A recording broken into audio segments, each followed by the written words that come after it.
وما خلقت الجن والإنس إلا ليعبدون.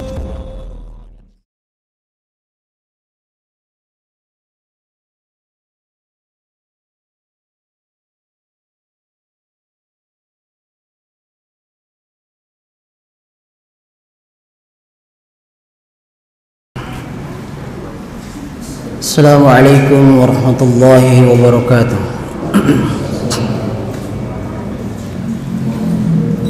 Innal hamdalillah nahmaduhu wa nasta'inuhu wa nastaghfiruhu wa na'udzu billahi min shururi anfusina wa min sayyiati a'malina. Man yahdihillahu fala mudilla lahu wa man yudlil fala hadiya lahu.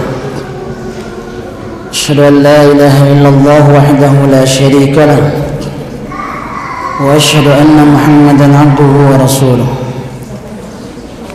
يا أيها الذين آمنوا اتقوا الله حق تقاته ولا تموتن إلا وأنتم مسلمون.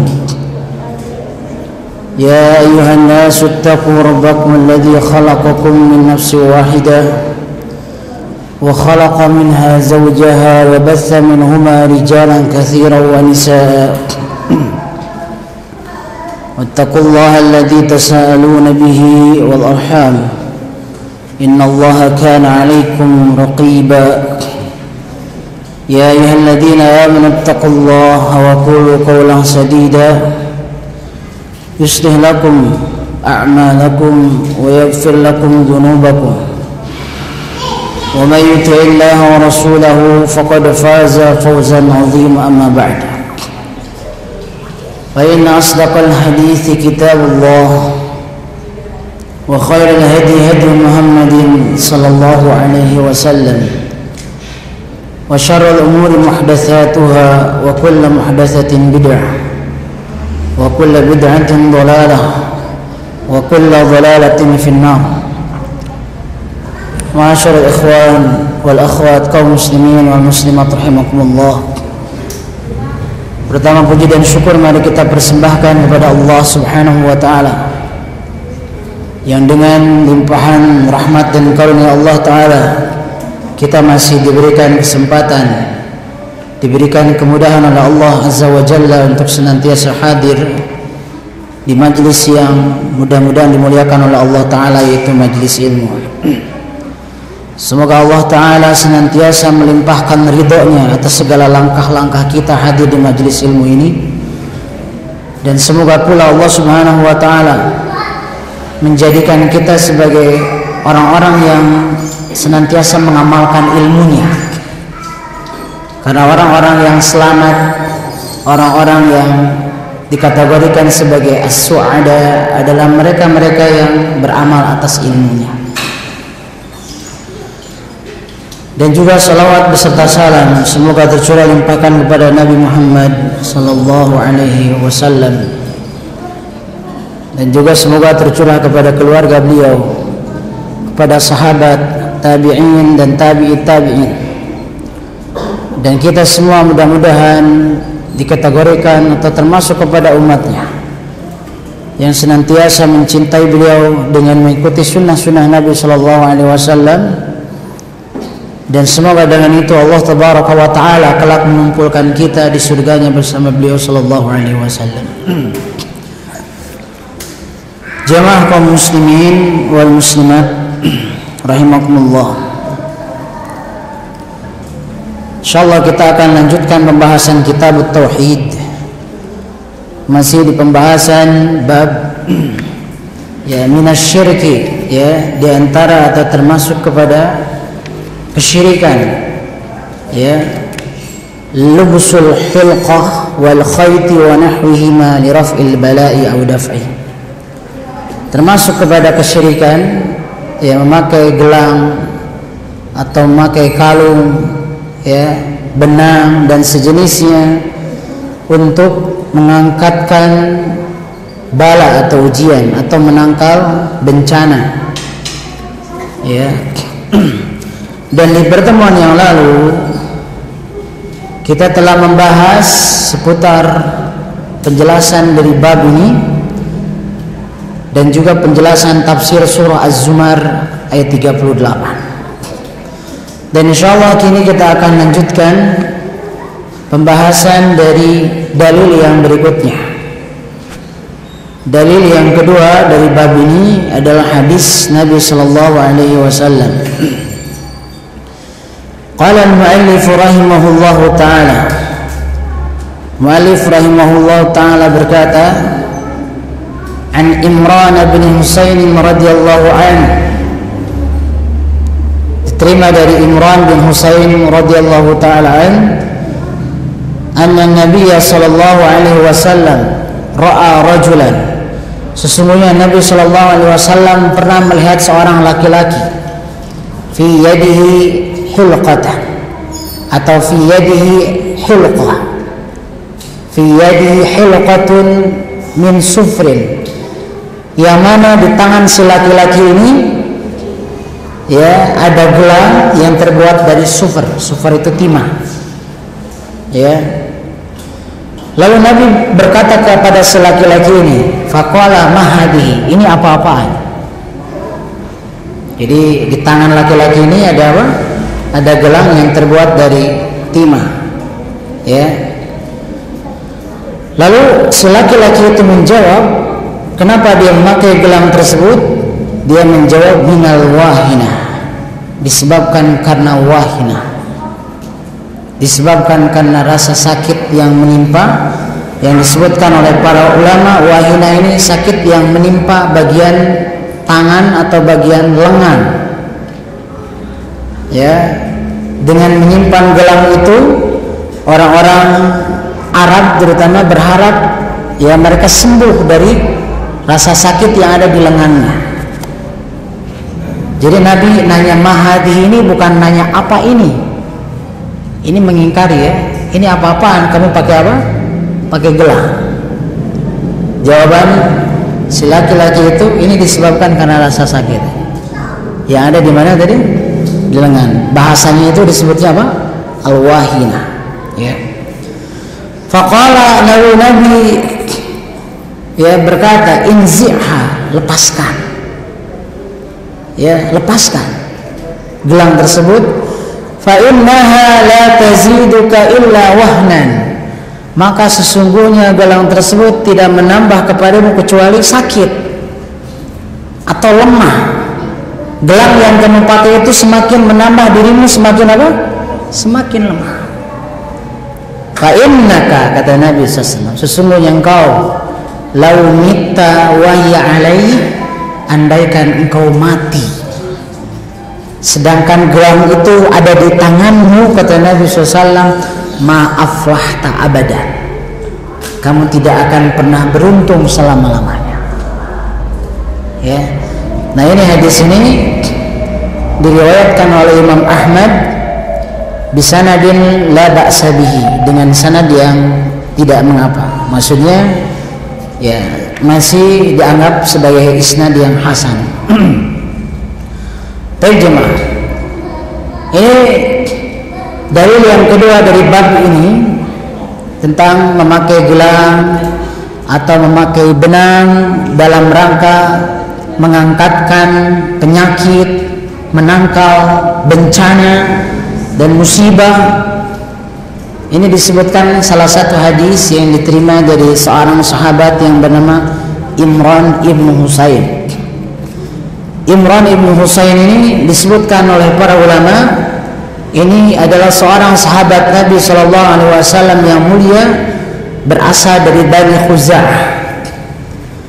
Ya, jadi baik Imran termasuk juga Husain di sini disebutkan keduanya adalah sahabat Nabi SAW. Jadi memang Imran bin Husain ini ya Imrannya sahabat, Husain ibnu Ubaidnya pun sahabat. Dan kedua-duanya dari kelompok Bani Khuza'ah. Dari Bani Khuza'ah. Ya. Nah, di sini disebutkan, kata Imran, bahwa Nabi Shallallahu Alaihi Wasallam melihat seorang laki-laki. Dan di sini kata rojulan, ini laki-laki ini tidak disebutkan. Ya, siapa dia? Karena banyak di dalam beberapa riwayat hadis tentang kalimat-kalimat anna rajulan atau ar-rajul ini memang disamarkan. Karena pada intinya dalam pembawaan riwayat yang dimaksudkan itu kita bukan tahu siapa si fulan itu, tapi apa yang diambil dari riwayat itu.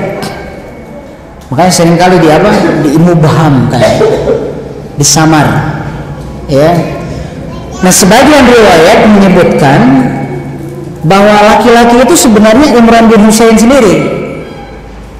Ini sebagaimana Syekh Shalih Fauzan dalam kitab I'anatul Mustafid, syarah kitab Tauhid, dalam riwayat yang lain disebutkan bahwa itu adalah Imran bin Husain sendiri, bukan laki-laki yang lain. Jadi ada dua riwayat. Jadi ada yang menyebutkan sahabat yang lain, ada yang menyebutkan itu adalah Imran bin Husainnya sendiri yang ditegur oleh siapa? Oleh Nabi alaihissalatu wassalam.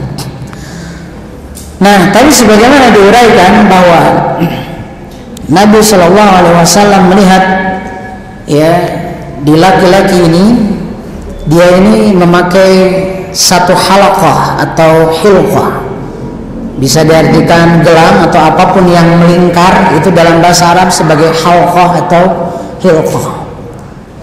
Gelang ya, termasuk kalung pun bisa disebut hilqah. Hanya di sini diletakkan di tangan, berarti identik dengan apa? Gelang. Ya, baik. Nah, ini disebutkan jemaah rahimakumullah bahwa gelang tersebut terbuat dari ya barang logam gitu ya, bukan benang, tapi terbuat dari apa? Dari logam, ya, terbuat dari timah. Sebagian mengatakan dari tembaga, yang jelas ini logam. Lalu di sini Nabi Shallallahu Alaihi Wasallam bertanya, mahada, apa ini? Ini bukan pertanyaan Nabi itu nanya ini barang apa, jenis, bukan. Tapi ini adalah soal inkar. Ini pertanyaan yang merupakan pengingkaran. Apa-apaan ini, begitulah kalau dalam bahasa Indonesia. Beda kan? Kalau kita nanya apa ini dengan apa-apaan ini, beda tidak maksudnya? Beda. Kalau apa ini nanya ini apa? Kita mau tahu ini apa jenisnya. Kalau apa-apaan ini, nah ini pengingkaran, ini hal apa? Kenapa memakai hal seperti ini?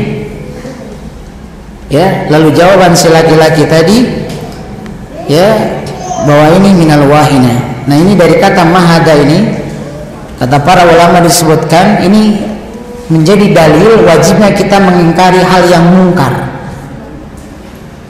Seorang mukmin yang betul-betul dia ini konsisten, betul-betul sempurna keimanannya, bila mana melihat kemungkaran maka otomatis dia akan mengingkarinya. Sebagaimana dalam hadis, man ra'a minkum munkaran falyughayyirhu biyadihi.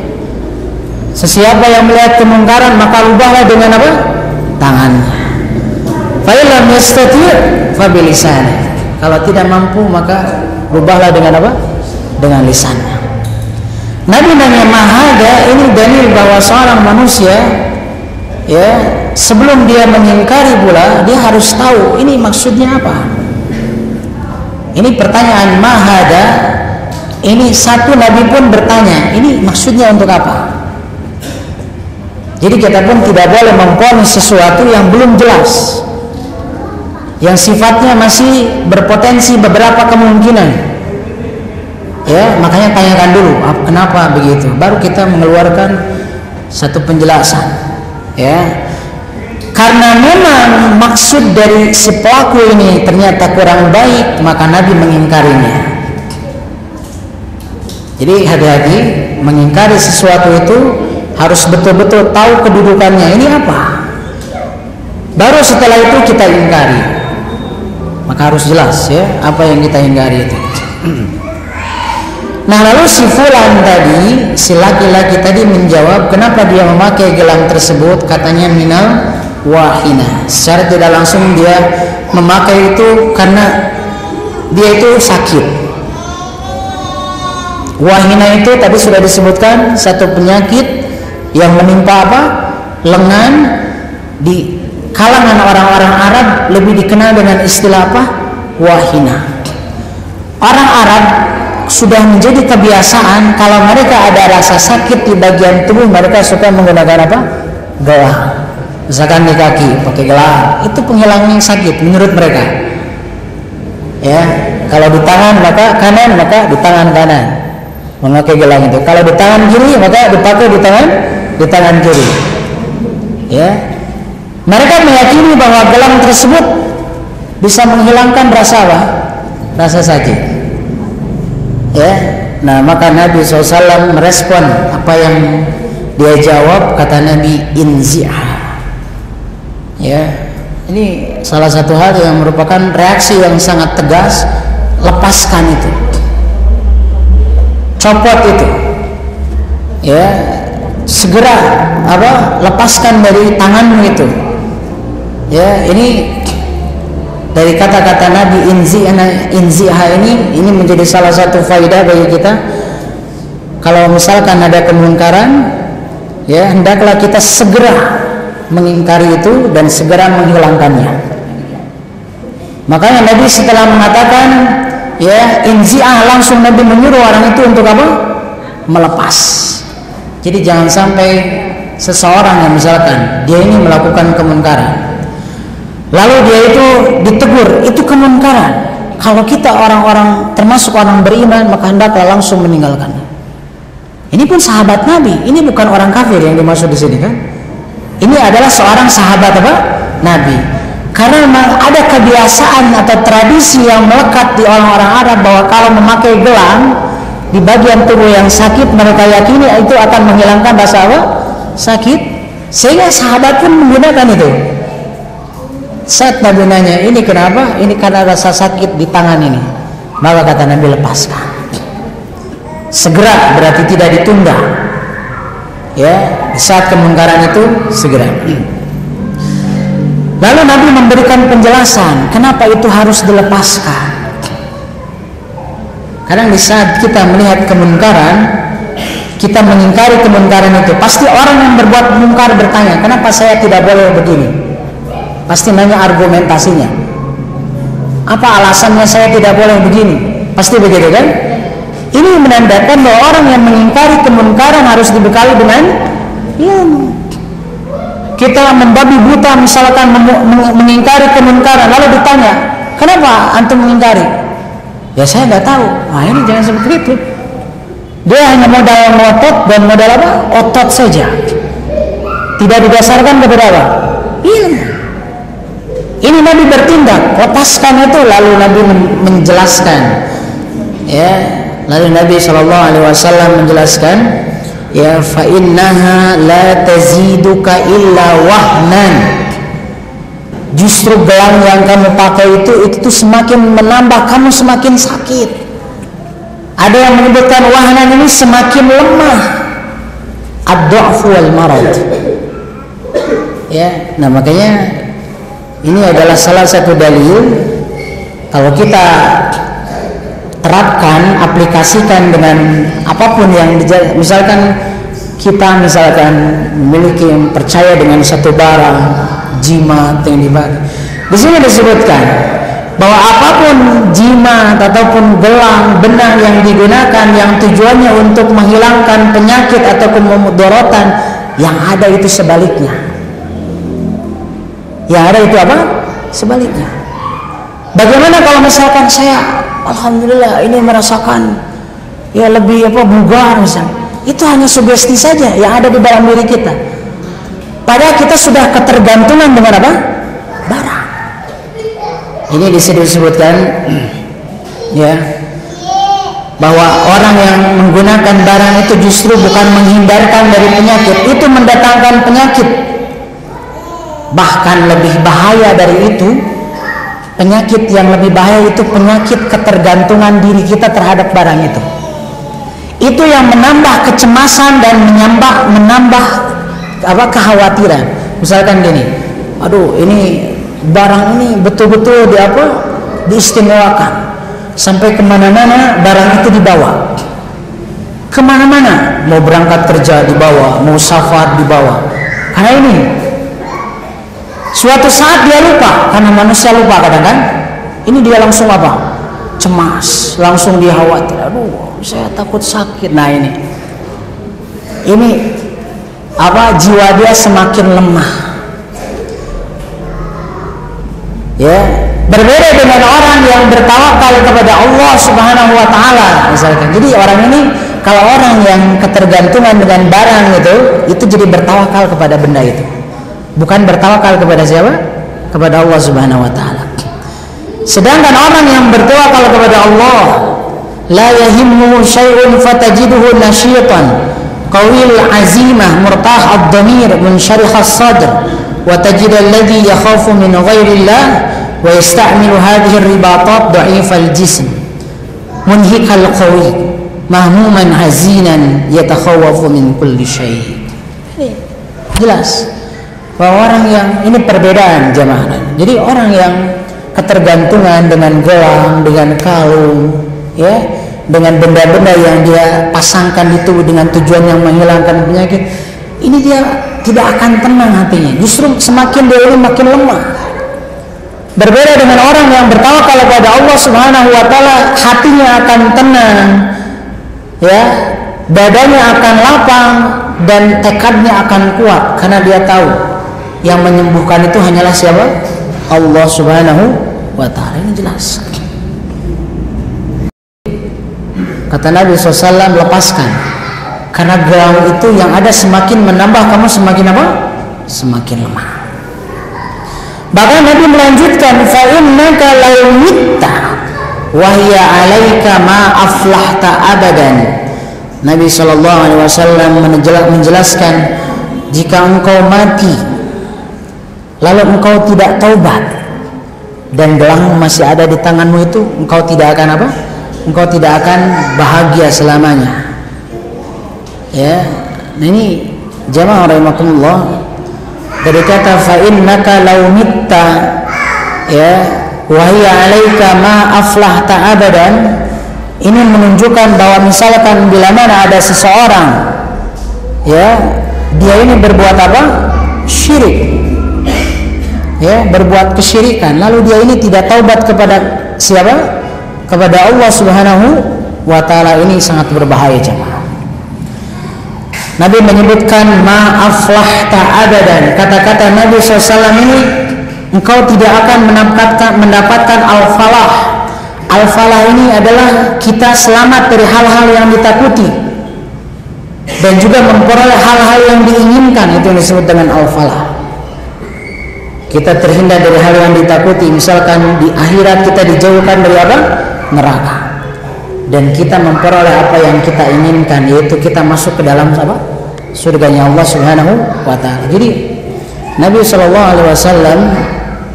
ya, menyebutkan bahwa lelaki ini yang melakukan apa?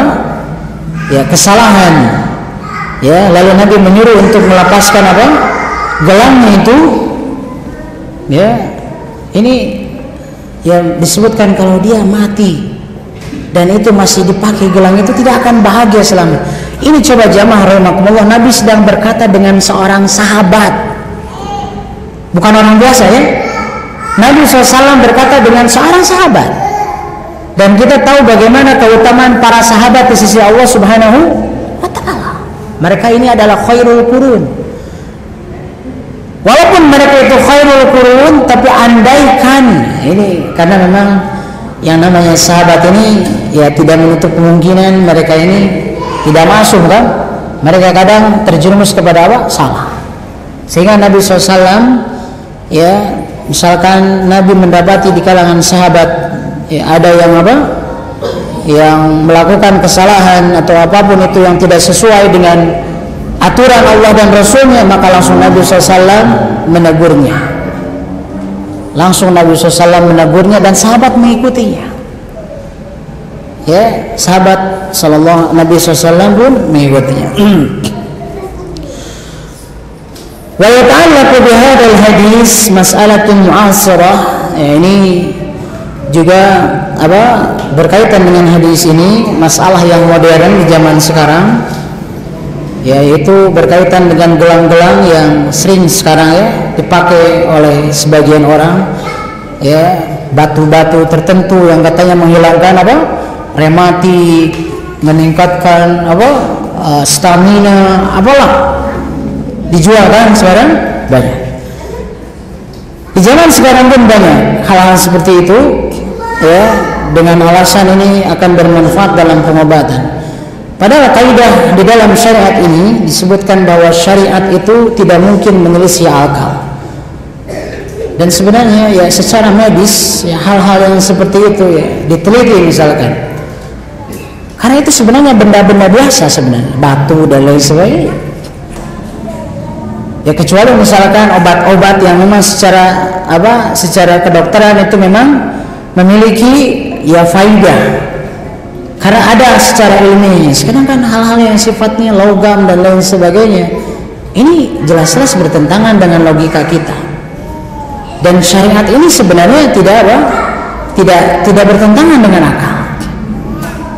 Ya, di sini makanya hati-hati jemaah rahimakumullah. Bahkan kemarin di pertemuan pertama saya menyampaikan satu fatwa dari Syekh bin Baz rahimahullah. Di saat Syekh rahimahullah ditanya tentang gelang-gelang kesehatan itu, ya ini walaupun misalkan ada sebagian ulama yang mengatakan tidak terjerumus kepada syirik, ada yang menyebutkan itu tetap terjerumus kepada perkara haram. Ya, lebih dari itu bisa saja di sana menyerupai orang-orang musyrikin. Karena orang musyrikin itu sangat gandrung sekali, mereka percaya kepada benda ini bisa menghilangkan ini, bisa mendatangkan ini. Ini adalah tradisi orang-orang musyrikin. Jadi di saat kita kaum muslimin misalkan mengalungkan benang kepada anak kita, ini bisa membuat anak ini nafsu makannya naik supaya tidak sakit-sakitan. Secara ilmiah, secara medis, apa hubungannya benang dengan nafsu makan? Ini tidak masuk akal kan? Ya misalkan ini kan sudah kebiasaan orang tua. Nah ini yang berbahaya. Ini yang kata Nabi SAW, fa innaha la taziduka illa wahnan. Ini menambah lemah. Ya andaikan kita mati di atas di atas perbuatan seperti itu, maka jelas-jelas kita tidak akan berbahagia, tidak akan beruntung selamanya. Dalam artian kita dijauhkan dari surga Allah. Walaupun ini sudah saya jelaskan tentang syirik kecil, ini dikategorikan misalkan gelang ini saya jadikan sebab saja misalkan. Hakikatnya datang dari siapa? Allah. Ada orang menyebutnya gitu. Ini mas syariat. Hakikatnya dari siapa? Allah. Ya, ini kan tidak nyambung, Pak. Ya, secara medis ya tidak nyambung juga. Ya, ini termasuk kepada muharram. Apalagi kalau misalkan ya orang meyakini bahwa gelang inilah yang menyembuhkan dengan sendirinya, tidak ada campur tangan Allah. Nah ini bukan syirik kecil lagi, tapi termasuk kepada syirik syirik besar. Nah ini bedanya ya. Jadi kalau misalkan dia hanya menyangka ini mah hanya sebab saja, dia kalau mati ya bisa saja dia masuk surga, tapi tetap dia disiksa oleh Allah Ta'ala dengan kehendaknya. Tapi kalau orang yang misalkan syirik akbar, yang menyangka gelang inilah yang dengan sendirinya menyembuhkan, ini tidak bakal diampuni. Ya, dan dia sama sekali tidak akan merasakan sedikit pun nikmat surganya Allah. Karena dia mati membawa dosa syirik syirik besar. Ya, maka hati-hati. Jadi kalau berobat yang logis-logis saja. Ya, jadi jangan berobat hal-hal yang saya gak paham, jangan. Da'ma yaribuka ila ma la yaribuk. Tinggalkan yang meragukan kepada yang tidak meragukan. Jadi kalau misalkan saya gak masuk akal itu apa ya, misalkan seperti dulu ya, pernah ada anak kecil yang punya batu misalkan, masukkan, sampai ngantri gitu, ini air berkah, ini kesyirikan jemaah, ya kan? Gitu. Ini sama juga. Itu kan dipercaya kesaktiannya di mana? Batu. Jadi orang yang percaya batu itu betul-betul mujarab, segala penyakit bisa sembuh. Masya Allah, Pak. Ini fenomena kesyirikan di negeri kita ya. Namanya ini pentingnya kita belajar tauhid itu seperti itu. Baik, itu penjelasan hadis siapa? Imran bin Husain ya radhiyallahu taala.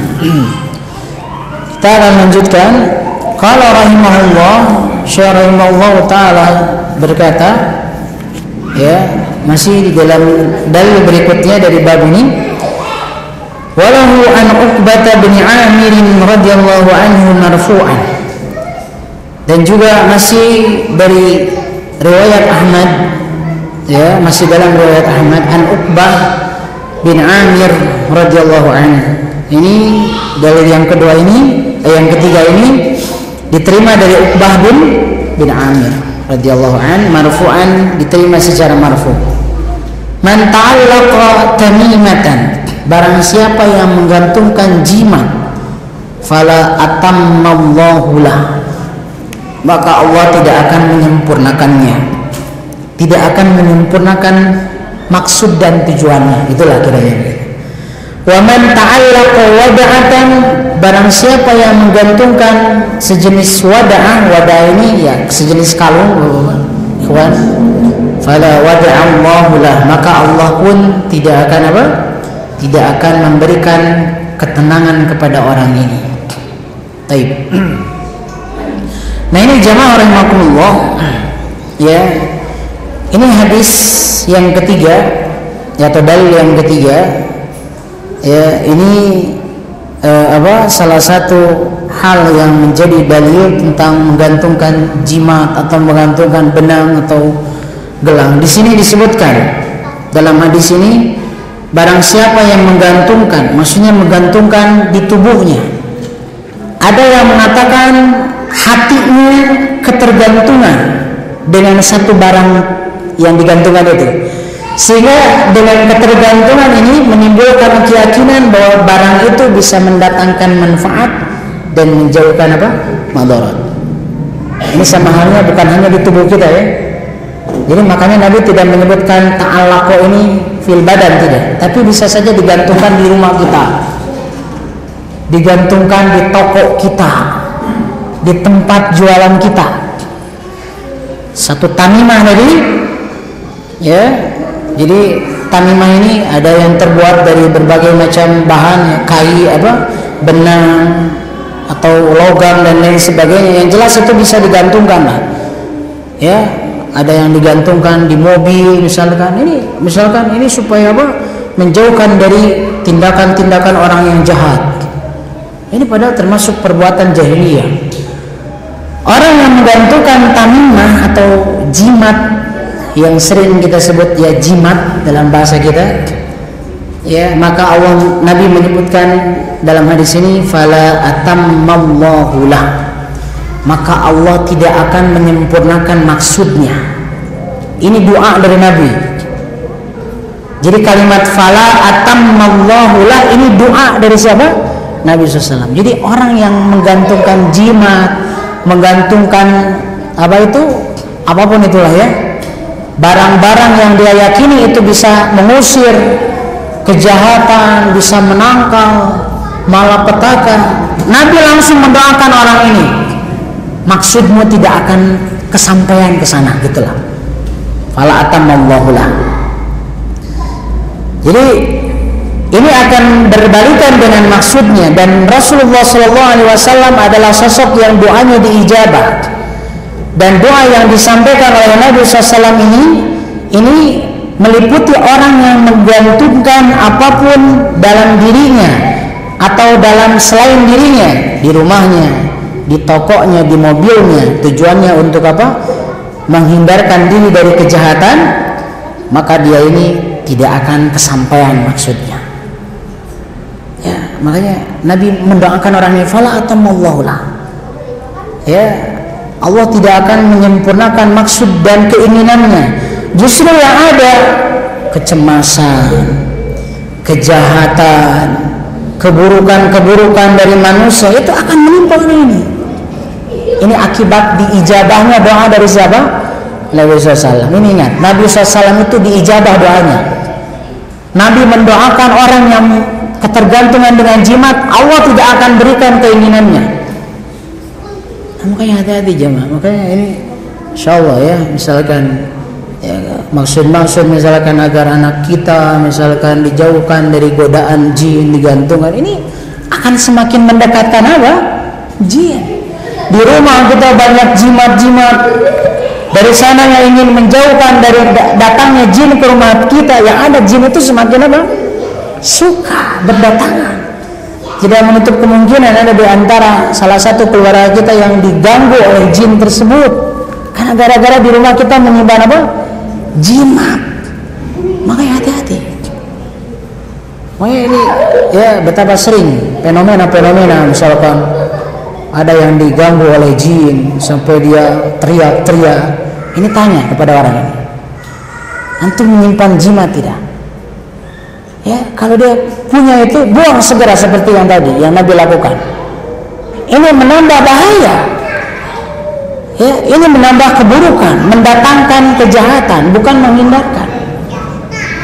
Ya, apalagi Nabi SAW mendoakan agar orang ini tidak diluluskan keinginannya. Nah, ini akan jelas. Ya. Lalu berikutnya wa man ta'allaqa wada'ah. Ya. Jadi wada'ah itu asalnya sejenis kerang, kerang. Ya, kerang itu kan ya sejenis mutiara begitu Pak ya. Yang ada seperti itu, ada tutupnya, itu biasanya dipakaikan kalung. Ya, itu dalam bahasa Arab disebutnya apa? Wadah. Jadi kalau tamimah itu biasanya dibuat dari logam-logam atau sejenisnya apalah, bulat-bulat begitu bentuknya, itu khirz atau tamimah, digantungkan misalkan. Nah, sedangkan wadah itu kalau di zaman dulu itu terbuat dari sejenis kerang begitu Pak, itu digantungkan, dikalungkan. Ya sekarang apalah gigi macan misalkan, ya, atau apalah bagian tubuh hewan-hewan yang mengerikan gitu, ya, dijadikan apa? Dijadikan kalung. Maka Nabi mendoakan fala wada'allahu lah. Ini kata wada'ah dengan wada'ah itu sama. Wada'ah ini artinya Allah Subhanahu wa taala tidak akan memberikan dia dalam kondisi ketenangan. Allah tidak akan membiarkan dia dalam keadaan nyaman. Justru yang ada dia selalu ditimpa kesulitan, kegalauan, kewaswasan, sehingga hidupnya itu tidak akan tenang. Jadi ini ya jemaah rahimakumullah, ternyata orang yang menggantungkan jimat di tubuhnya, di rumahnya, di lain sisi itu adalah perbuatan atau jenis dari syirik yang diharamkan oleh Allah dan Rasulnya. Ini membuat kita tidak tenang. Ya, makanya hati-hati antum yang sudah dengarkan kajian ini, yang di rumahnya masih disimpan, segera buang sajalah, bakar saja.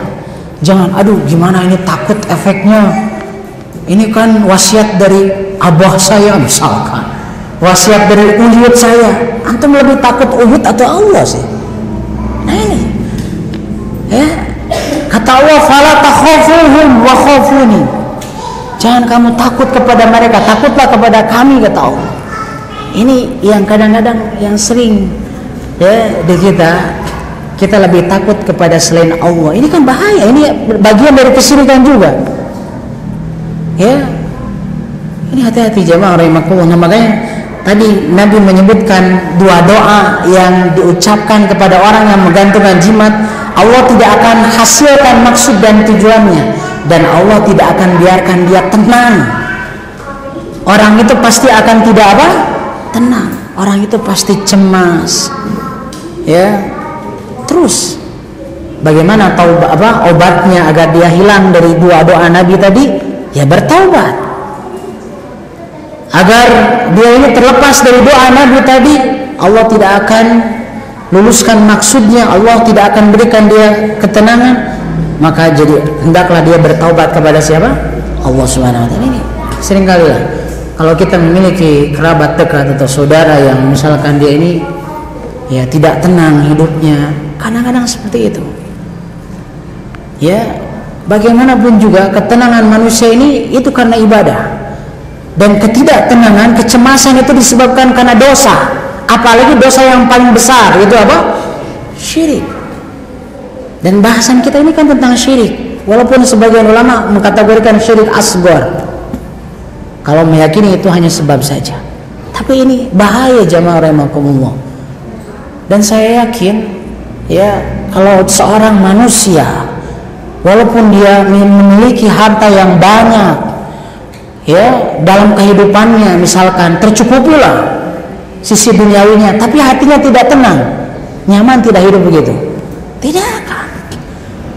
Ya, makannya selalu dengan yang enak misalkan, apapun fasilitas dia miliki, keinginan apapun dia selalu terpenuhi, tapi hatinya tidak apa? Tidak tenang. Bagaimana rasanya? Tidak akan nyaman. Ya, ini otomatis ya tidak menutup kemungkinan lah dia akhirnya jadi sakit. Nah ini dia membuat dirinya sendiri sakit karena perbuatan dirinya sendiri berdosa, ya. Baik. Nah ini jamaah rahimakumullah. Ya, jadi ini hadis riwayat Ahmad yang juga diterima dari Nabi SAW secara marfu dari Uqbah bin Amir. Jadi memakai jimat, menggantungkan jimat dan lain sebagainya itu tidak akan hasil maksud kita dan membuat kita tidak tenang. Ini dijamin. Masa kita tidak percaya dengan doa dari siapa? Nabi SAW. Ya, fala wada'allahu lah. Baik, kita akan lanjutkan. Wa fi riwayatin, dalam satu riwayat yang juga diriwayatkan oleh Imam Ahmad, ya, ada yang menyebutkan ini adalah apa? Tambahan dari riwayat yang di atas tadi, bahwa man ta'allaqa tamimatan, barang siapa yang menggantungkan satu jimat atau tamimah, faqad asyraka, maka dia telah terjerumus kepada apa? Kesyirikan. Terjerumus kepada kesyirikan. Nah, ini apa? Jadi dalam beberapa riwayat itu ya, ini ada yang menyebutkannya ta'allaqo, ada yang menyebutkannya allaqo. Dua-duanya ada riwayat itu. Ada yang menyebutkan ta'allaqo. Kalau ta'allaqo itu identiknya ketergantungan hati. Hati kita ketergantungan dengan jimat itu. Kalau orang allaqo berarti menggantungkan jimat itu. Dua-duanya bisa. Ya. Tadi kita kaitkan dengan riwayat yang kedua tadi, bahwa Nabi mendoakan, ini musibah ya, musibah di saat Nabi mendoakan dia buruk. Nabi SAW mendoakan dia, Allah akan menggagalkan segala urusannya, Allah akan membuat dia apa? Dia ini tidak tenang. Dan ini adalah tambahan musibah bagi orang yang ketergantungan dengan jimat. Ini musibah dalam akidahnya. Ini musibah dalam apa? Akidah. Ini Masya Allah, dia terjerumus kepada apa? Kesyirikan. Dan ini adalah salah satu musibah yang paling besar dalam kehidupan manusia, dalam agamanya, di saat seseorang itu terjerumus kepada apa? Kesyirikan. Jadi kalau misalkan ada seseorang terjerumus dia diberikan musibah karena penyakit misalkan ya, kita diberikan musibah dari sisi duniawi, misalkan pekerjaan kita disempitkan, lain sebagainya, kita anggap itu sebagai apa? Musibah. Itu lebih ringan daripada musibah dalam agama kita, ditimpa kesyirikan. Ya, ini hati-hati, kita terjerumus kepada kesyirikan, ini adalah musibah yang paling besar. Jadi dari dua hadis ini tadi disebutkan bahwa orang yang memakai jimat, dia ini tidak akan diluluskan keinginannya, pasti gagal. Yang kedua, Nabi mendoakan orang ini akan apa? Akan diberikan ya kegamangan, kecemasan, dia tidak akan diberikan ketenangan. Dan yang ketiga, musibah yang paling besar, orang ini terjerumus kepada apa? Syirik. Dan ini yang paling berbahaya dan harus yang paling kita hindari, jemaah. Tapi sementara kita jeda dulu untuk melaksanakan salat isya. Nanti setelah itu kita akan lanjutkan, ada satu dalil lagi yang berkaitan dengan bab ini, insyaallah kita akan selesaikan malam ini. Sallallahu ala nabiyyina Muhammadin wa ala alihi wa sahbihi wasallam. Assalamualaikum warahmatullahi wabarakatuh.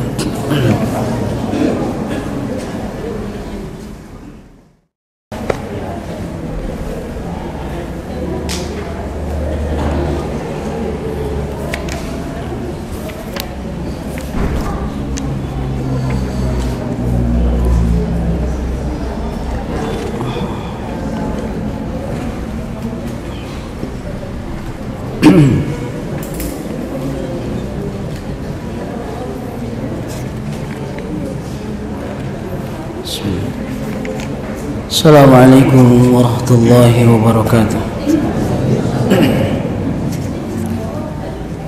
Alhamdulillah, wassalatu wassalamu ala rasulillah wa ala alihi wa sahbihi wa man tabi'a hudah, wa ba'd.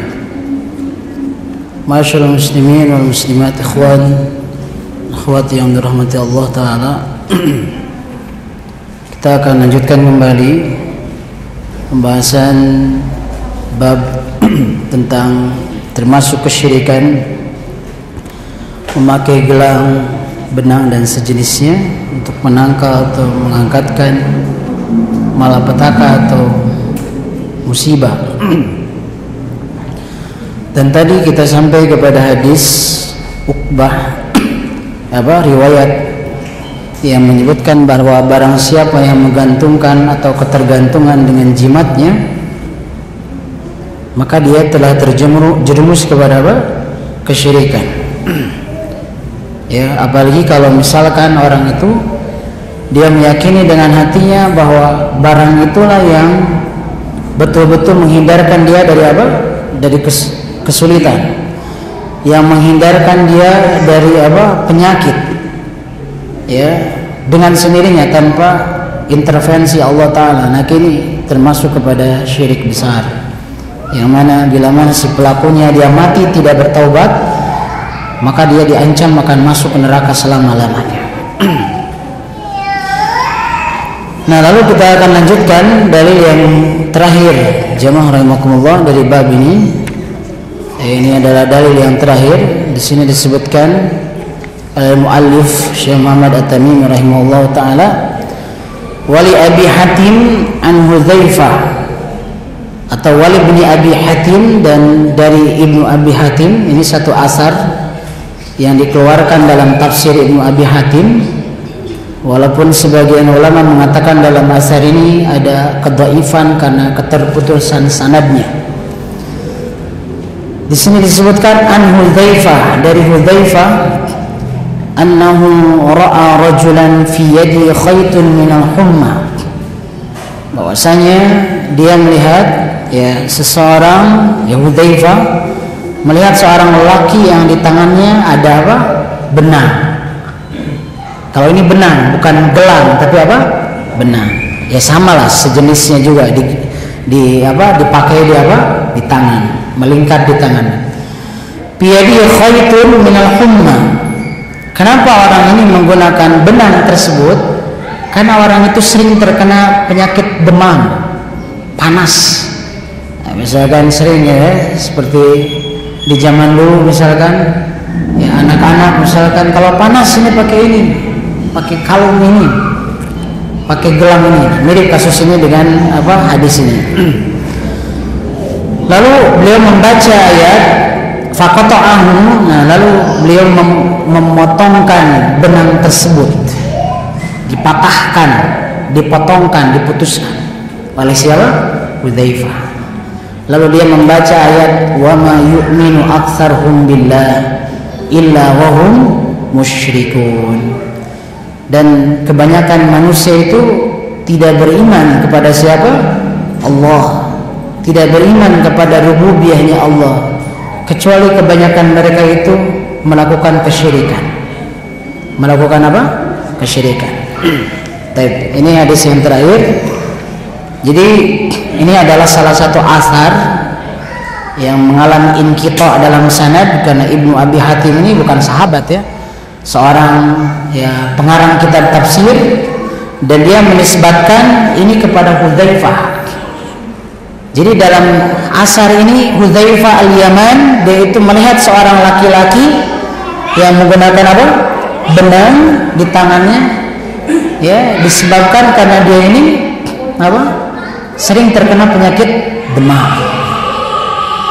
Lalu dia sontak langsung memutuskannya itu, mematahkan benang tersebut sambil membaca wa ma yu'minu aktsaruhum billah illa wa hum musyrikun. Baik.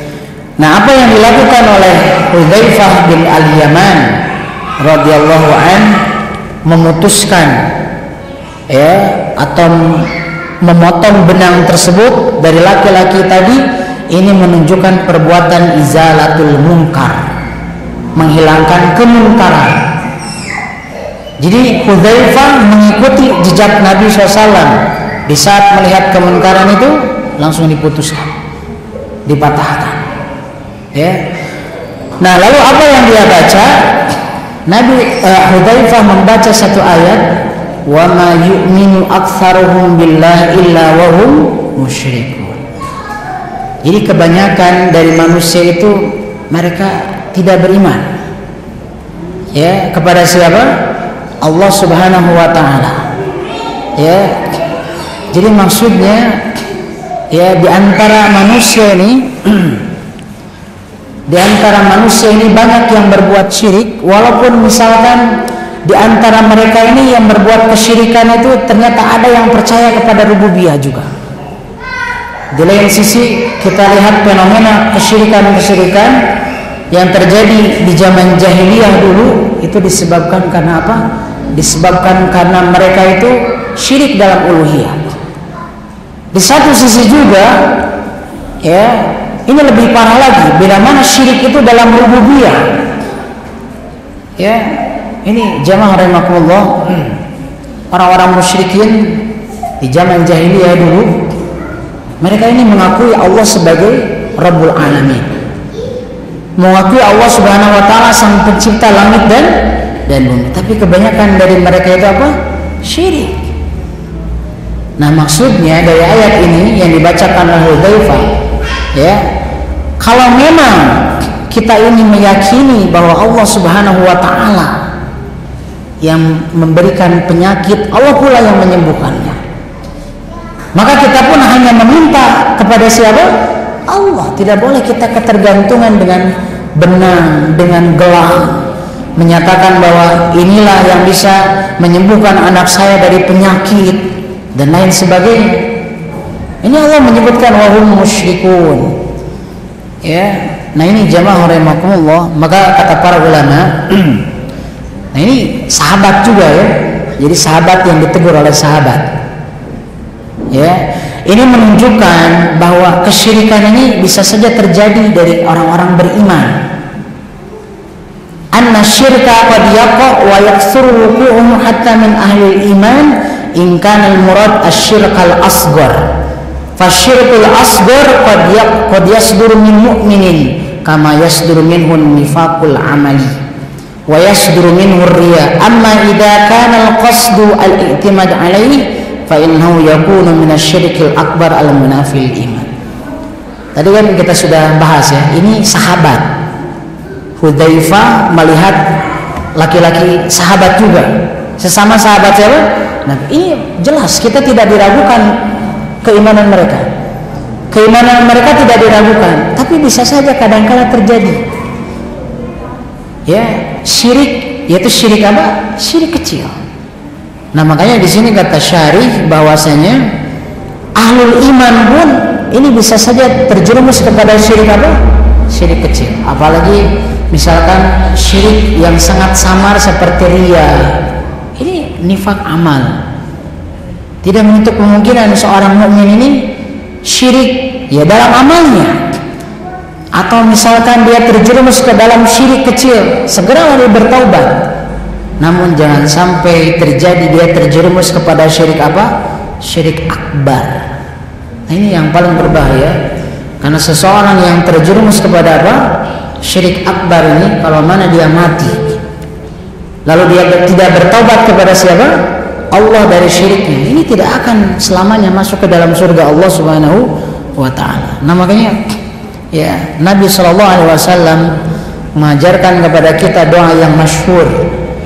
Ini diriwayatkan dalam hadis-hadis yang sahih. Nabi membaca Allahumma inni a'udzubika an usyrika bika syai'an wa ana a'lam wa astaghfiruka minadz dzambi alladzi la a'lam. Ya Allah, aku berlindung kepadamu dari perbuatan syirik kepadamu yang mana aku sendiri tahu itu syirik. Dan Nabi berlindung wa astaghfiruka minadz dzambi alladzi la a'lam. Saya memohon ampunan kepadamu wahai Allah dari dosa yang saya tidak sadari itu dosa. Ya, Nabi menyatakan ini, padahal Nabi dilindungi oleh Allah dari dosa-dosa. Nabi terpelihara dari terjerumus kepada apa? Kesyirikan. Ini adalah taklim, ya, pengajaran dari Nabi Shallallahu Alaihi Wasallam kepada siapa? Kepada umatnya. Taib. Nah, lalu jamaah rahimakumullah, kita akan simpulkan dari bab ini. Di sini Syekh Muhammad At-Tamimi rahimahullah taala menyebutkan fihi masail. Di sini terdapat beberapa masalah. Ya. Yang pertama adalah at-taqlid fi lubsil hilqah wal khayt wa nahwihima min misli dzalik. Ini peringatan keras dalam memakai apa? Gelang, benang dan seumpamanya dalam tujuan yang tadi disebutkan, menangkal bala atau apa? Mengangkatkan penyakit. Ini peringatan keras sampai Nabi mendoakan orang tadi. Ya, siapapun yang menggantungkan jimat atau mengalungkan kalung tujuannya untuk terhindar dari penyakit dan lain sebagainya, ada sebaliknya. Itu menambah kita sakit dan menambah kita apa? Lemah. Dan ini adalah peringatan keras. Lalu berikutnya di sini masalah yang kedua yang disampaikan oleh Syekh Muhammad At-Tamimi rahimahullahu taala dalam apa bab ini disebutkan anna sahabi law mata wa hiya alaihi ma'aflah fihi syahidun li kalam as-sahaba anna syirkal asghar akbaru minal kabair. Seorang sahabat Nabi yang tadi di hadis Imran bin Husain, andaikan dia mati dan dia memakai apa? Gelang, disebabkan dia itu ingin terhindar dari apa? Penyakit, maka dia tidak akan beruntung. Ini menjadi salah satu bukti dari ucapan sahabat, jadi salah satu alasan bahwa syirik kecil itu lebih besar daripada dosa besar. Jadi kan pernah saya bahas bahwa syirik kecil ini ya berbeda dengan syirik besar. Namun kalau kita bandingkan perbuatan dosa besar yang lain selain syirik, itu lebih kecil dosa-dosa besar yang lain. Jadi syirik kecil ini tetap lebih bahaya daripada dosa besar membunuh, lebih bahaya daripada dosa besar berzina. Itu lebih bahaya syirik apa? Syirik kecil. Apalagi syirik akbar, syirik besar. Ya. Baik. Lalu berikutnya as-salisah annahu lam yu'dar bil jahala ay li kaunihi lam yastafsilhu. Al-kana jahilan bidzalik ma'ana al-jahla muhtamil. Bahwa sebenarnya ya dalam kondisi tadi itu tidak diberikan alasan dengan kejahilannya. Maksudnya seseorang itu harus bertanya terlebih dahulu di saat dia mengingkari kemungkaran. Jangan sampai dia itu salah mengingkari lalu dia dalam keadaan jahil dia mengingkari. Ya, harusnya dia itu apa? Bertanya dulu, istifsar. Dia itu bertanya kejelasannya. Nabi mengatakan tadi, kenapa ini dipakai? Dan ternyata jawaban sahabat ini karena penyakit tadi. Ya, jadi ini harusnya kita ini sebelum kita mengingkari, ya, janganlah kita dalam keadaan jahil. Dalam keadaan jahil. Ar-rabi'ah annaha la tanfa'u fil ajilah bal tadurruhu liqaulihi la taziduka illa wahnan ay lima labisaha yadunu annaha tanfa'u fil mustaqbar akhbaru annaha la tanfa'u bal taziduhu wahnan hadha muamalatul law binaqidi maksudi. Jimat atau gelang atau benang yang dipakai itu sama sekali tidak bermanfaat. Fil ajilah, maksudnya fil ajilah itu di dunia, ya. Jadi segera saja di dunia dia akan merasakan akibat buruknya. Apa akibat buruknya? Itu membuat dia itu semakin apa? Semakin lemah. Terutama dalam hal ini lemah fisiknya, lebih bahaya lagi lemah akidahnya. Ketawakalannya semakin lemah karena dia ketergantungan dengan apa? Jimat. Ketergantungan dengan gelang, ketergantungan dengan apa? Benang. Ini membuat lemah.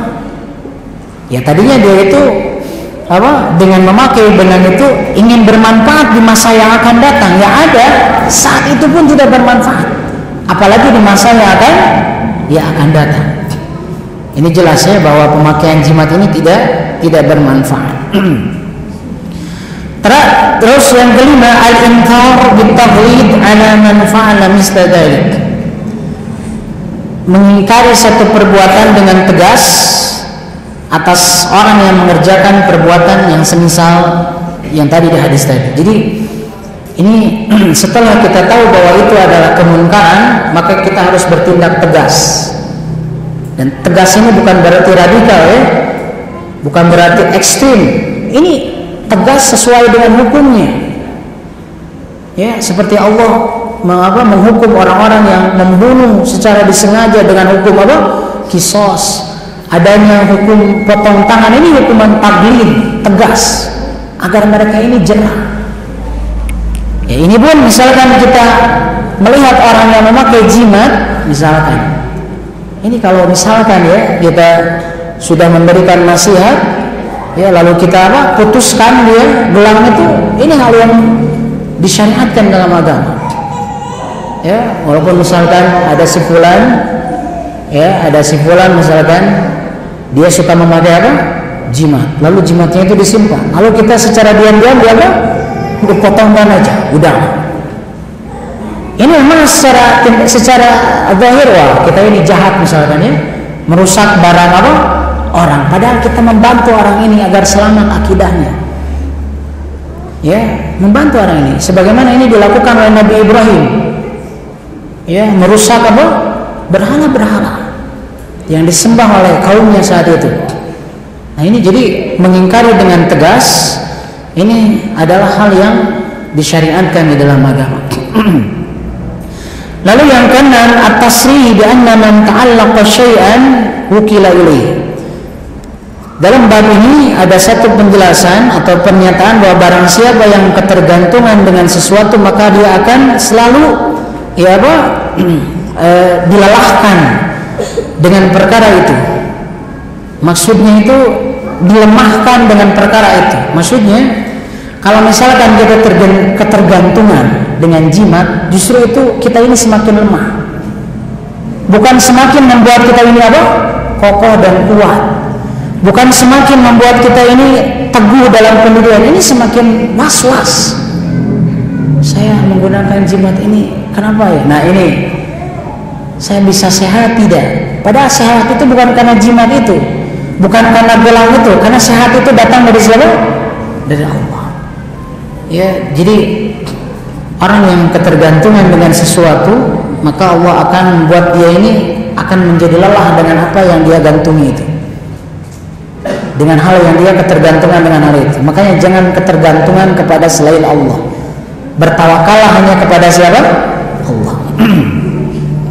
Lalu yang keenam, yang ketujuh, at-taslih bi anna man ta'allaqa tamimah faqad asyrak. Dalam bab ini terdapat penjelasan bahwa barang siapa yang menggantungkan satu jimat maka dia terjerumus kepada kesyirikan.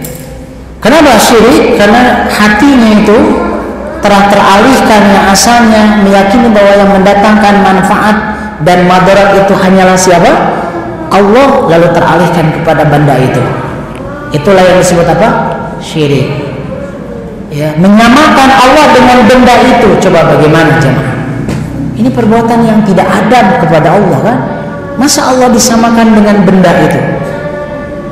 Makanya syirik termasuk kepada dosa dosa yang paling besar. Ya. As-saminah, lalu yang ke-8, anna ta'liqal khayt minal-humma min dzalik. Termasuk menggantungkan benang atau kalung agar terhindar dari penyakit demam atau panas, termasuk juga kepada syirik. Apapun itulah.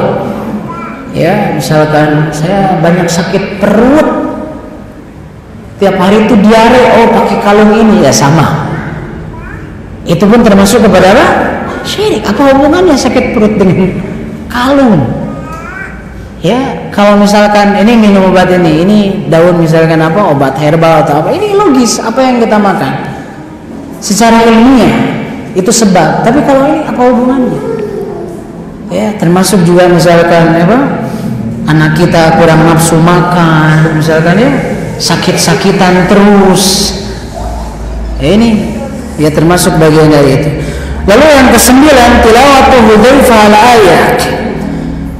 Pembacaan Hudzaifah terhadap ayat tadi di surat Yusuf ayat 106 tadi, wa ma yu'minu aktsaruhum billahi illa wa hum musyrikun, menunjukkan bahwa sahabat mereka ini berdalil dengan ayat-ayat mengenai syirik akbar kepada syirik asghar.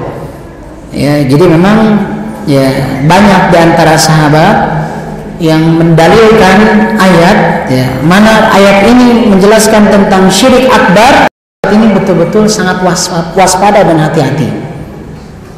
Jangankan syirik akbar, syirik kecil pun mereka takut.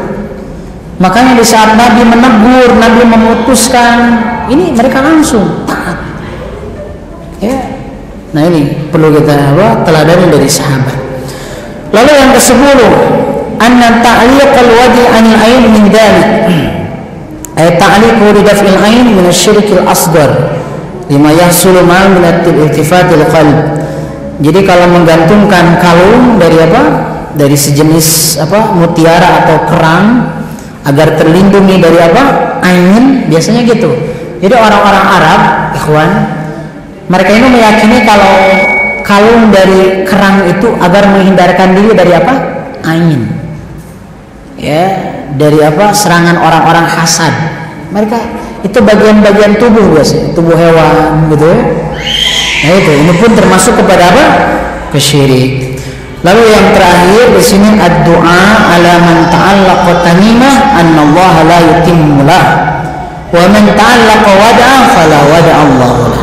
Nah ini di sini bahwa ada doa dari Nabi SAW, doa yang tidak baik bagi orang yang menggantungkan jimat. Didoakannya oleh Nabi SAW, Allah tidak akan meluluskan keinginannya. Allah tidak akan menjadikan maksudnya itu berhasil. Bahkan yang kedua, Allah akan menjadikan dia ini tidak tenang, tidak nyaman. Hatinya itu selalu cemas karena diakibatkan dari dari jimat itu, dan itu adalah bagian dari kesyirikan. Nah ini jamaah rahimakumullah. Ya, ini pembahasan bab ya minasyirikil asghar, ta'liqul khayd, ya, dan lain sebagainya, dan insyaallah nanti kita membahaskan tentang jampe-jampe dan masih jimat-jimat juga, ar-ruqa wat tama'in. Jadi pembahasan-pembahasan berikutnya adalah rincian dari kesyirikan. Ya, rincian dari kesyirikan. Jadi kan di bab sebelumnya syirik secara garis besar, lalu Syekh Muhammad At-Tamimi merincikan di bab-bab selanjutnya. Ya, jadi itu pembahasan kitab tauhid yang insyaallah kita bahas di pertemuan yang akan datang. Hada wallahu. Sebelumnya ada pertanyaan dulu sebelum saya tutup, silakan. Kalau di situ kan contohnya benang, ada yang di leher, ada yang di tangan. Ya. Kalau untuk zaman sekarang itu kan ada yang disebut dengan batu. Ya. Itu giok. Apalagi ya di masyarakat kita itu kan ini mungkin ada sedikit perubahan, ada tradisi atau ada kebiasaan ya, misalnya anak sakit perut ditaplokkan daun itu kan kalau menurut saya hampir sama dengan maksudnya apakah ada kandungan ilmunya tidak. Kalau misalnya tidak ada kandungan ilmunya, sama nggak dengan memakai gelang? Iya. Baik, jelas Pak. Jadi gini, pernah ini kita bahas di pertemuan yang pertama kemarin, bahwa bila mana kita mengambil sebab, ambillah sebab yang tidak bertentangan dengan akal. Minimal sebab itu bisa diteliti secara ilmiah, bahwa itu insya Allah jadi sebab yang bisa mendatangkan kesembuhan misalkan. Tapi ya kesembuhannya datang dengan izin siapa? Allah. Itu hanya salah satu sebab saja. Ini harus secara ilmiah misalkan, secara medis itu diyakini misalkan. Berarti yang menyatakannya bukan saya. Berarti yang ahli dalam bidang pengobatan. Kalau saya tidak tahu mana sih dia? Karena saya bukan dokter. Ya, jadi harus bertanya kepada orang yang ahli dalam pengobatan. Ini betul ada keterkaitan antara fisik orang yang sakit atau tidak. Ya, kalau misalkan kita sakit perut, simpen batu di sana, itu sugesti, Pak. Ya kan? Ingat kan betul ya? Simpen batu. Ini jelas tidak ada keterkaitan. Ya, kalau misalkan hal-hal yang sifatnya di dalam kajian ilmu pengobatan atau herbal atau misalkan apoteker itu dibahas, ada keterkaitan, boleh kita menggunakan itu. Jadi kalau misalkan itu tidak bisa diteliti secara ilmiah dan itu yang ada gak masuk akal, itu jangan. Nah, itu sejenis dengan bab ini, ya, sejenis dengan masalah tadi, menggunakan apa? Kalung, benang atau batu giok gitu Pak Nasir ya. Nah, itu ini batu giok ini diambilnya dari mana? Dari kutub utara misalkan. Macam-macam lah Pak ya. Itu mah akal-akalan saja supaya laris Pak. Padahal ngambilnya di Cicurug juga di Wahangan. Ya kan? Nah gitu Pak. Jadi kalau masalah pengobatan jangan nanya ke saya yang tidak tahu, nanya kepada ahli obat. Ini betul tidak secara ilmiah bisa diteliti. Kalau iya betul, kita laksanakan itu sebagai sebab. Jelas Pak ya? Kalau untuk aksesoris boleh saja. Ya ini kan sudah dibahas ya di pertemuan kemarin Pak. Bila mana itu tidak ada keserupaan dengan perempuan, bukan merupakan aksesoris orang-orang kufar, ini tidak masalah. Seperti halnya jam tangan, ya kan? Ini tidak masalah. Zina bahasa Arabnya tidak masalah. Ya, kalau sudah meyakini misalkan, oh ini ya membuat saya jadi lebih berwibawa gitu. Wah, bapak pakai itu lebih ganteng, wah ini bahaya Pak. Ya, jangan. Ya, itu pun syirik. Ya, itu pun syirik. Ya. Assalamualaikum warahmatullahi wabarakatuh. Wassalamualaikum warahmatullahi wabarakatuh. Saya bertanya, izinkan perkenalkan nama saya ada sendiri pasangan. Saya ingin ditanyakan kepada Ustaz, apakah untuk menghindari kesyirikan kecil atau riya yang tidak disengaja, apakah kita memperbanyak istighfar? Itu saya tanyakan. Baik. Ya, bagaimana kita taubat dari dosa syirik? Ya sebenarnya kalau misalkan dosa syirik besar pun, bukan hanya dosa syirik kecil ya. Dosa syirik besar asal dia ini menyesal dari syirik yang dia lakukan. Yang pertama dia menyesal. Yang kedua dia al-azmu ala alla yauda alaih. Dia bertekad dalam hatinya tidak akan mengulangi apa? Syirik itu. Ya, wal istighfar dan juga memperbanyak apa? Istighfar dan juga wa taksir minal amal as-shalihah dan memperbanyak amal saleh. Itu saja. Hanya kalau misalkan ada kaitannya dengan barang-barang gitu Pak. Barang-barang misalkan ya. Ini adalah media kesyirikan, maka itu harus dihancurkan. Itu harus dihancurkan. Ya, jadi kalau misalkan itu buanglah, jangan dikasih ke orang juga. Ya, kasih ke orang. Inilah, pakailah. Saya enak pakai ini, saya mau udah taubat. Orang lain jadi ikut kita. Jadi kalau bisa buang saja. Iya begitu, musnahkan saja. Jadi jangan dipelihara. Ya, jangan dipelihara. Itu, silakan Pak Iman. Misalnya saya prihatin, 3 anak kerja banyak sekali ibu yang masih menggunakan gelang. Iya. Saya tanya, kenapa ibu ini apa? Katanya untuk menghindari sakit, padahal dia sakit. Betul. Jadi saya ronsen ya, Iya. isinya cuma batu jam. Heran saya. Betul. Maksudnya dilihat. Itu kan saya ronsen ya. Oh begitu.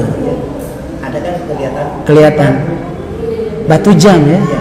Ini dari mana? Oh, katanya dari orang pintar. Oh gitu. Iya. Itu referensi Pak. Ya bagus ya. Jadi mungkin Bapak sebagai praktisi kesehatan di radiologi yang melihat misalnya meronsen. Itu kan itu juga ya. Terkamera juga ya kelihatan. Ya ini betul ya bahwa banyak orang ini terbodohi dengan orang-orang yang menyebarkan kesyirikan ini. Kalau misalkan itu hanya isinya baterai jam gitu, Benang itu apa dari kain hitam. Iya, iya. Dan si fulan ini sampai dibodohi dia ini agar tidak sakit. Padahal dia sakit ya, sampai di-ransom itu. Ini menunjukkan bahwa ini kejahilan. Ya makanya kita sambil bekerja, kita sambil dakwahi ya misalnya. Kalau misalkan kita mendapati, kalau misalkan kita berdagang, jualan misalkan, Pak itu gelang apa misalkan? Emang kenapa? Enggak apa-apa.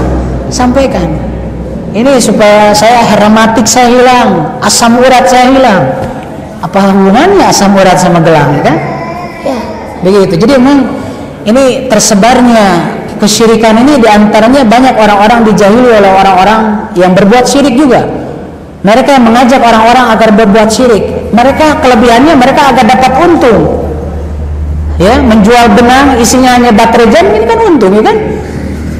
Baterai jamnya bisa beli 10 ribu misalkan, dijual ini dari orang pintar dibayar 1 juta, ya kan lumayan. Ya, ini termasuk salah satu hal contoh memakan harta orang dengan cara yang batil, ya kan? Zaman sekarang begitu. Ya, hanya jualan kalung saja dia jadi orang kaya. Padahal modalnya membodohi orang. Bahwa kalung ini kalung kesehatan katanya. Padahal batunya batu biasa, dia ngambil di sungai biasa gitu kan. Ini jamaah rahimakumullah, ini jelas ya. Ini satu referensi bahwa memang ya kesyirikan ini, ya setan ini mewaswaskan, membisikkan kesyirikan ini dari hal-hal yang kadang tidak masuk akal. Namun kita ini percaya, tergantung dengan itu.